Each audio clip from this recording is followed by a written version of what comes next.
Hello, this is the My Artifact episode number 202. आजची तारीख आहे आजची तारीख आहे 11 सप्टेंबर 2015. आता वाजले आहे 11. हे वाईट आहे. बहुत बहुत वाईट असते हे वॉर, युद्ध. म्हणजे ज्या लोकांनी कधी युद्ध बघितलं नाही त्या लोकांना हे खूप माहोल वाटते की किती चांगलं आहे. नुसते फाईट करणं, देशासाठी मरणं. या it's look pretty cool and it feels pretty cool. But जेव्हा ते वॉरमध्ये येते ना तेव्हा तशी कंडिशन नसते. कारण जे मी अगोदर बोललो आहे का युद्धामध्ये प्राण गेले तरी बेहत्तर पण आपण जिंकू, अशी सम काइंड ऑफ मिनिंग्स ज्यामुळे ते लोक एनकरेज होतात आणि फाईट करण्यासाठी पुन्हा रेडी होतात.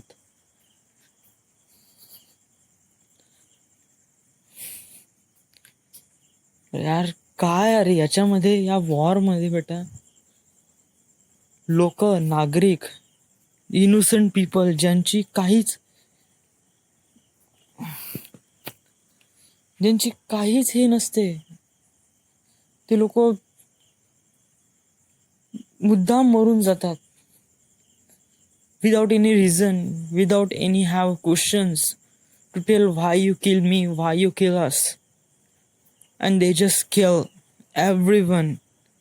Don't look at anyone who this and just kill them. What kind of humanity is, huh? म्हणजे कशी लोक आहात यार हे लोक.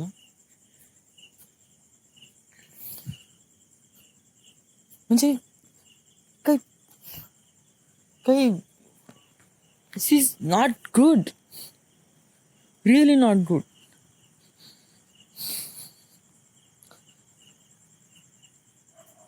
11 ऑगस्ट 1945 सकाळी 11 वाजता. हे डेट शायद मी कधी विसरीन. शायद जर मी नाही विसरलो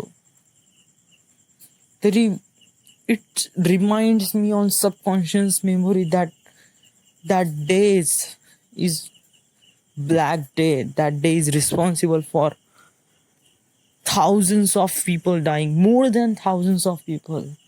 It's been 1 lakh or more than that people who can affected from that.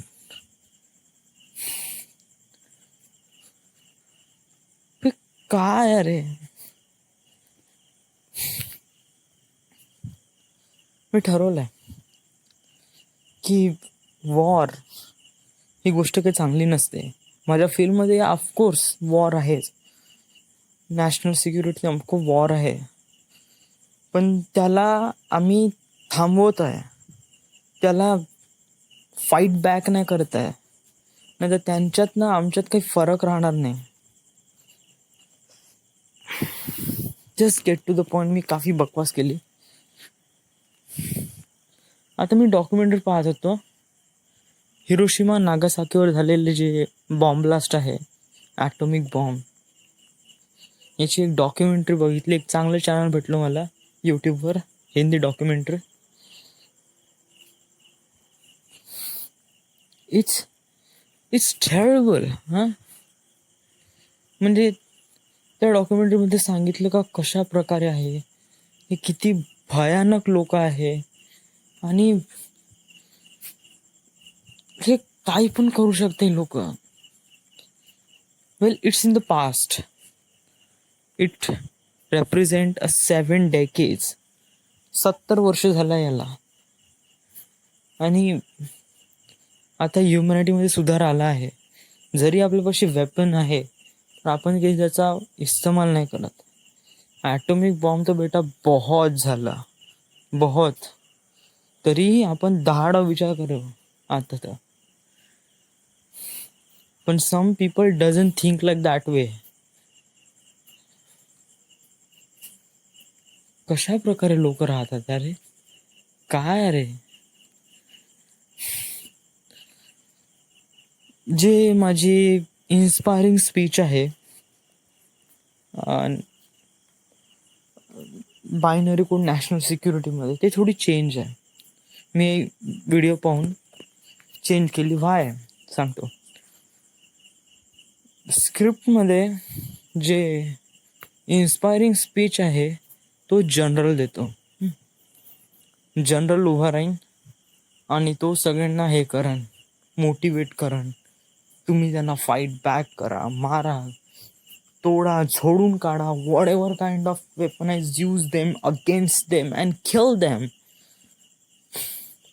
But I am not. माझी पण स्पीच आहे. मी त्यांना रेजिस्ट करीन. मी त्यांना म्हणेन का वाय आपण त्यांना मारून का फायदा घेऊ. म्हणजे what is kind of meaning for them, meaning for us. जर आपण त्यांच्यासारखे बनवू तर आपण त्यांच्यात फरक का राहणार.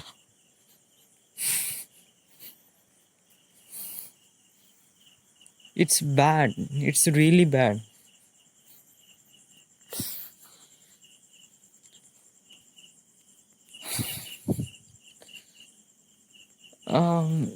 Yeah, I should probably get my artifact. काही नाही रे, आज सकाळी उठलो, जिमला गेलो, आलो तिथून सूनला सोडून दिलं. पैसे नव्हते, ATM मधून पैसे काढावे लागले आणि त्यानंतर मला थांबावं लागलं 2 घंटे तिथे उत्पन्नासाठी. 12 वाजता घरी आलो, जेवण केलं, झोपलो. 5 वाजता उठलो, पाणी भरलं, ते उत्पन्न सर्टिफिकेट आणलं आणि बस आता डॉक्युमेंटरी पालन घुमून राहिलो इथे. बाकी काहीच नाही करून राहिलो. दिस इज इट. विचार कर बेटा, सांगू का झालं त्या दिवशी.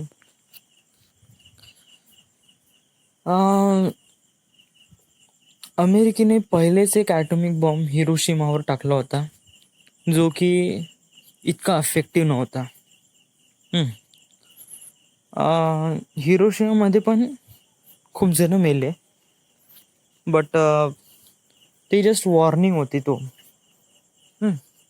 अमेरिकन जपानचं काफी युद्ध होतं त्यामध्ये त्यावेळेस. तर काय झालं की जपान हा एकटा पडला, कारण इथे सोव्हिएत संघ याने रशिया आणि इकडे अमेरिका, दोन्ही पार्टी जपानला हे करण्यासाठी एकदम युद्ध करण्यासाठी होते. आणि जपान हा हे नव्हता, म्हणजे he can handle both the situation, both the parties. So तरी जपान तटमस्तक नाही झाला आणि he will face them at the last breath of. I should probably speak what happens nuclear war. Yeah. 11 August 1945 सकाळी 10:56 बॉक्स्टार नावाचं एक प्लेन, ज्याच्यामध्ये atomic bomb होता, तो त्यांचे टार्गेट होते 2, कोकुरा आणि नागासाकी. तर फर्स्ट प्राईम टार्गेट होतं कोकुरा, सेकंडरी टार्गेट होतं नागासाकी. कोकुरामध्ये ब्लास्ट करण्यासाठी ते ब्लास्ट करू शकले नाही, कारण तिथे वेदर इतका चांगला नव्हता. त्यांना तेवढा व्हिज्युअल नाही भेटला होता त्यांना, कारण त्यांची कंडिशन होती बॉम्ब ड्रॉप करण्या अगोदर त्यांना ॲज युजल त्यांना व्हिज्युअल झाला पाहिजे सिटी. जर शहर त्यांना दिसलं नाही तर ते ब्लास्ट करू शकत नाही. तर कोकुरामध्ये तसं करणं मोस्ट ऑफ द इम्पॉसिबल होतं, कारण तिथे हवा खूप डेन्स होती आणि त्यांना काय दिसून न राहिलं होतं का खाली का आहे. तर त्यांनी सेकंडरी टार्गेटला ठरवलं नागासाकी. जेव्हा नागासाकीच्या लँडवर त्यांनी टार्गेट ठरवलं तेव्हा वेदर एकदम चांगलं होतं, सुपर क्लीन होतं आणि त्यांनी तिथे बॉम्ब ड्रॉप केला. त्या बॉम्बचं नाव होतं फॅटमॅन. एक युरेनियम रेडिओ ॲक्टिव्ह बॉम्ब जो नागासाकीवर ड्रॉप केला, जो 5 टाइम्स मोर ॲक्टिव्ह दॅन हिरोशिमामध्ये जो झाला तो लोवर होता, इतकाही इफेक्टिव्ह नव्हता. बट नागासाकीमध्ये झाला तो बहुत जास्त इफेक्टिव्ह होता. It's a really huge and tremendous energy from uranium. Bomb तर ड्रॉप झालाच नाही, म्हणजे जसा त्यांनी सेन्सर लावला होता नियर अबाउट 45,000 फीटवरून त्याला ड्रॉप केला होता. त्याच्यापाशी near about 2 minutes and 93 seconds होते. Then whatever it happens. It can blow 2 minutes 93 seconds, drop by air, by water or by floor, doesn't matter, it gets blast. तर त्याला इतका टाइम लागला नाही आणि तो एअरमध्येच ब्लास्ट झाला. पण तो काफी क्लोज होता नागासाकीच्या, नियर अबाउट नागासाकी, आणि it's 25 feet higher. So it's just like a floor. So it gets blast. तर त्याच्यामध्ये जी एनर्जी निघाली ती एनर्जी 4000 डिग्री सेल्सिअस होती, जे सरफेस टेम्परेचर ऑफ सन आहे तेवढं. सरफेस टेम्परेचर सन आहे ते 4373 डिग्री सेल्सिअस. युरेनियमचं होतं 4089 डिग्री सेल्सिअस. जेव्हा तो ब्लास्ट झाला तर त्याच्या नियर अबाउट 5 किलोमीटर डायामीटरमध्ये असणारे जेवढे काही ऑब्जेक्ट्स, घरं, शेती, पीपल वगैरे वगैरे, just in second it's get evaporated. Just जळले पण नाही, सरळ इव्हॉपरेट झाले. काहीच, इतकी भयानक गरमी. देन त्याच्यानंतरचा 10 and 20 किलोमीटरचा सर्कम्फरन्स डायमीटरमध्ये एक शॉकवेव्ह झाली होती. त्या शॉकवेव्ह जस्ट लाईक अ भूकंप आला. नियर अबाउट 10.99 हिक्टर स्केलप्रमाणे जो शॉकवेव्ह होता आणि तो बहुत ही अब्रेसिव्ह होता. प्लस इट्स अ रेडिएशन, आणि त्यामध्ये पण रेडिएशन फैललं आणि ते रेडिएशन फैलतच राहिलं. आताही नागासाकीमध्ये रेडिएशन आहेच आत्ताही. It's a near about 70 years and it gets have, I don't know, but might be, कारण रेडिएशन जात नाही. रेडिएशन ते चेन रिॲक्शन असते आणि ते कंटिन्यू ब्लास्ट होत असते. ॲक्च्युली होत का ते का, uranium 235 it's a unstable element and it required आणि त्याला अनस्टेबल आहे आणि त्याला स्टेबल करण्यासाठी त्यातून फक्त एक हायड्रोजन काढावं लागते. जसा एक हायड्रोजन काढला तर ते 3 युरेनियम बॉन्ड रिप्लेस करतात आणि ते ऑक्सिजनसोबत मीट होतात. ऑक्सिजनसोबत मीट झाल्यानंतर 3 नंतर 9 युरेनियम बॉन्ड स्प्रेड होतात आणि ते ऑक्सिजनसोबत रिॲक्ट होतात. आणि 9 नंतर 27 युरेनियम बॉन्ड आणि 27 नंतर 64, 127. So it's a chain reaction happens over there. It's a uranium 235. It's a really radioactive आहे. It's a radiation, it affects human cell. जेव्हा बॉम्ब पडला तेव्हा तर नियर अबाउट 40,000 पीपल तर इव्हॉपरेटेड झाले. 70,000 लोक तर जस्ट मरून गेले त्या शॉकवेव्हनी आणि रेडिएशनने. आणि त्याच्यानंतर जे 1 लाख 27,000 पीपल होते, ते रेडिएशनच्या चपेटमध्ये आले आणि ते इंजोर्ड झाले. आणि त्याच्यानंतर एवढे सारे लोक मरण्यात आले. आणि याच्यामध्ये मोस्ट ऑफ दी का नियर अबाउट 100% नागरिक होते. याच्यामध्ये कोणीच असा सैनिक वगैरे कोणीच नव्हता. आणि असे नागरिक ज्यांनी वॉरशी काहीच रिलेट नव्हतं, ते just doing our similar job to facing there, बस हेच होतं, बाकी काहीच नाही. And it get happens and everyone dead. That is humanity, huh? म्हणजे that is humanity, to killing kind of our people, and that is humanity. You tell us. This is bullshit.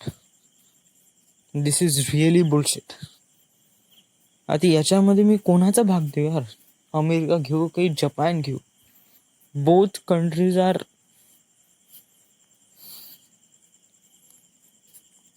दोन्ही country responsible आहे. मी त्या लोकांकडून भाग घेतो जे लोक मेले, जे लोक जिवंत आहे, जे लोक रेडिएशनच्या चपेटमध्ये, मी त्यांच्याकडून भाग घेतो. जपानी मोठा कारणीभूत होता तोही, आणि हे करा अमेरिका तोही. आता पहिले जपान वॉर करण तर त्याचा वॉर बॅक तर करणच. So it's kind of like आणि जपान मधलेच लोक, I don't know man, I don't want speak this. This is it. This is the end. This is the Artifact episode number 202. Right now we are at Wardha, Maharashtra. And God knows I ain't do that. If I do, I'm gonna be dead by now.